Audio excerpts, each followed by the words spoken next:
Why do I write? Is not an easy question to answer. Because I think there are probably many answers, and one purely pragmatically, it's how I make my living. It's my job, and I'm very fortunate to be able to make a living doing what I love.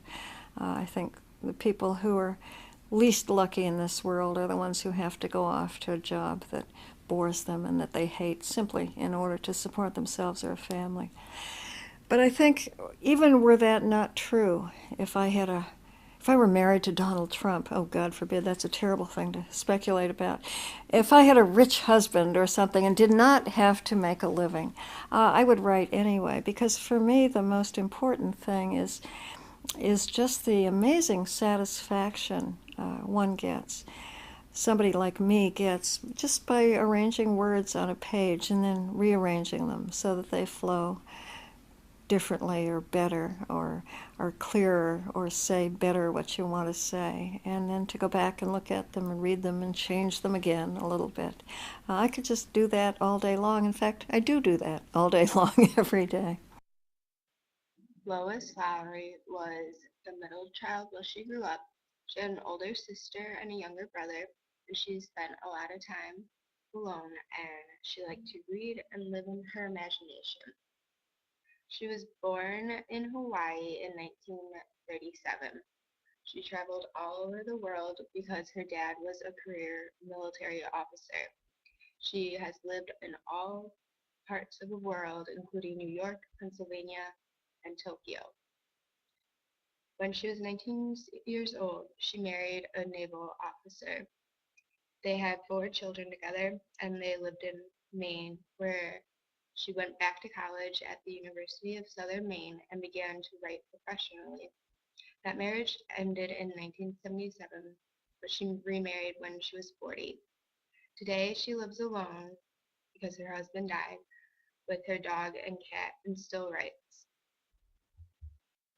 Lois Lowry has written over 20 books in her lifetime and is still continuing to write. Her book, A Summer to Die, is about the death of her sister and the effect that death can have on a family. Number the Stars is about the roles people play in the lives of others. The Giver and the three other books in the quartet talk about people needing to acknowledge their interdependence with each other and the world and environment. She also wrote a memoir about her life and was inspired to write it due to her son's death and her granddaughter losing the father at a young age. Her main theme that all her books have is human connections. She received the Newbery Award for her book Number the Stars that was published in 1989. She received the award in 1990. She also received the Newbery Award again for the book The Giver in 1994. In 2014, there was a film adaptation of her novel The Giver. She also is a photographer and has used some of her own photos for the covers of her book, including the book The Giver.